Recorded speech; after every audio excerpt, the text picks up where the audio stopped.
2019 में पाकिस्तान पर अंतर्राष्ट्रीय दबाव बढ़ गया जब उसे फाइनेंशियल एक्शन टास्क फोर्स यानी FATF ने फंडिंग और मनी लॉन्ड्रिंग के आरोपों में ग्रे लिस्ट में डाल दिया था। इस दबाव से निपटने के लिए पाकिस्तान ने एक तथाकथित नेशनल एक्शन प्लान पेश किया, जिसके तहत पाकिस्तान ने दावा किया कि उसने जैश-ए-मोहम्मद यानी JEM जैसे संगठनों पर लगाम लगा दी है। इतना ही नहीं, सरकारी रिपोर्ट्स में कहा गया कि मसूद अजहर और उसके भाइयों के बैंक अकाउंट्स पर निगरानी लगाई गई है।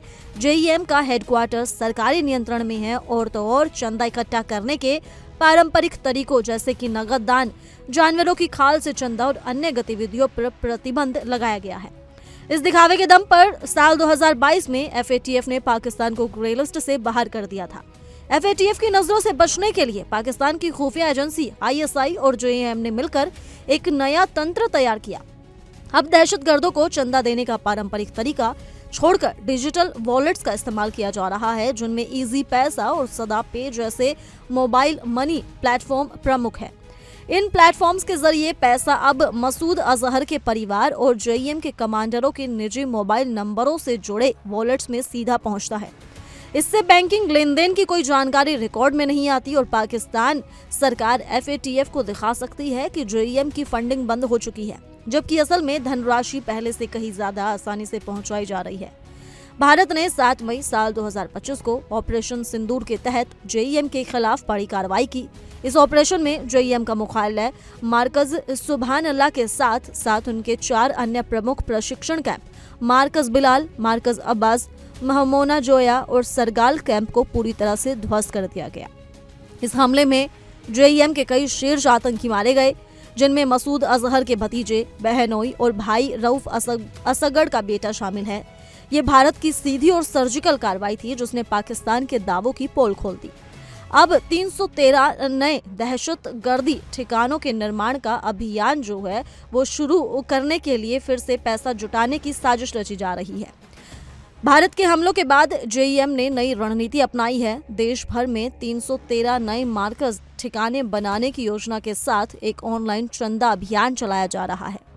JEM द्वारा सोशल मीडिया जैसे फेसबुक, व्हाट्सएप चैनल्स आदि पर एक पोस्टर और मसूद अजहर का पत्र जारी किया गया, जिसमें दावा किया गया कि प्रत्येक मार्कज के निर्माण में PKR 1.25 करोड़ यानी कि 12.5 मिलियन रुपए खर्च होंगे। पूरे अभियान के लिए PKR 3.91 अरब यानी कि 391 करोड़ की राशि इकट्ठा करने का लक्ष्य रखा गया है।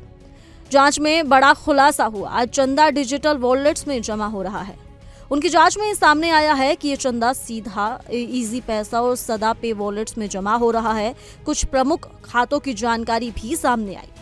वहीं JEM के आधिकारिक प्रचार चैनल से जारी एक ऑडियो क्लिप में तलहा अल सैफ ने समर्थकों से PKR 21,000 प्रति व्यक्ति दान करने की अपील की। ये ऑडियो 15 अगस्त को मार्कज उस्मान ओ अली में एक सभा के दौरान रिकॉर्ड किया गया था, जिसमें उन्होंने इस साल 20 नए ठिकानों के निर्माण की योजना का जिक्र किया। इसी के साथ ही बता दें कि JEM मार्कज को धार्मिक संस्था बताकर पेश करता है, लेकिन असल में ये दहशतगर्दों का ट्रेनिंग सेंटर और आवासीय हब है। इन ठिकानों पर भारतीय हमलों में कई दहशतगर्द ढेर हुए, जिनमें मसूद अजहर के करीबी रिश्तेदार भी शामिल थे। आज JEM का 80% फंडिंग नेटवर्क डिजिटल हो चुका है।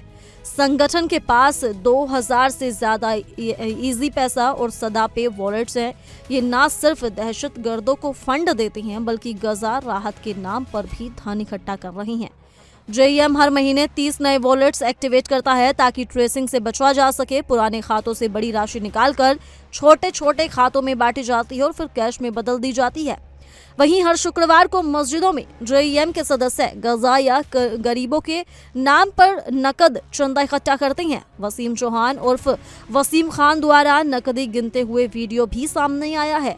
अल रहमत ट्रस्ट जो JEM का हिस्सा है, सालाना 10 करोड़ रुपए जुटाता है। ये ट्रस्ट भी विभिन्न लोगों के नाम पर खोले गए बैंक खातों में जमा करता है। वहीं बता दें कि JEM दावा कर रहा है कि हर केंद्र PKR 1.25 करोड़ में बनेगा, लेकिन जांच बताती है कि मध्यम आकार के केंद्रों की लागत मात्र PKR 40 से 50 लाख रुपए है। अगर 310 छोटे केंद्र और 3 बड़े केंद्र बनाए जाएं तो कुल लागत लगभग PKR 123 करोड़ होगी। बची हुई रकम हथियार, गाड़ी और मसूद अजहर के परिवार की ऐशो आराम की जिंदगी पर खर्च होगी। इस खबर को लेकर आप क्या कहना चाहेंगे, आप हमें कमेंट कर बताना ना भूलें और इसी तरह की तमाम बड़ी खबरों के लिए जुड़े रहिए इंडिया डेली के डिजिटल प्लेटफॉर्म के साथ।